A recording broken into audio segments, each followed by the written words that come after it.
In this chapter, we're going to study data structures called sequential collections. And a sequential collection is a data structure that stores collections of objects in a sequential or linear manner. The sequential collections we're going to look at are all based on a series of interfaces. What I'd like to do in this lesson is look at just a couple or three of the interfaces we'll be working with. The first of these is the collection interface, and it's actually the foundational interface for the sequential collections. And what I want to do is just very briefly go over the different methods that are part of the collection interface, and we're not going to look at all of them.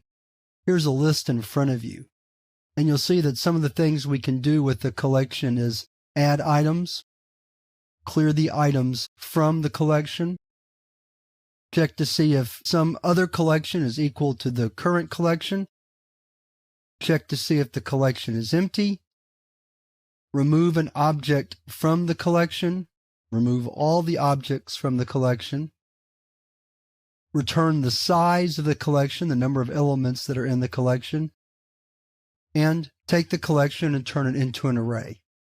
Again, these are just the suggested methods for a collection. Another interface that we'll be basing our work on is the list interface. If we scroll down to look at the methods, you notice that they're also very similar. Add, add all, clear.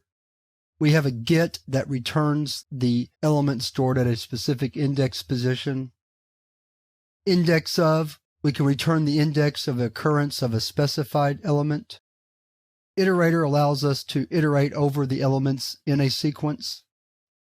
And then some others that we're familiar with, remove, remove all, size, and toArray. Another interface that we're going to be working with is the set interface. Let's take a look at its methods. It's not quite as large, the number of methods that are part of the set interface. But as you can see by looking at the list, again, they're all very similar, including add, add all, clear, is empty, size, iterator, toArray. So it's obvious that these interfaces all have a similar set of methods that we can use. And again, these are all really based on the collection interface, which list and set are based on.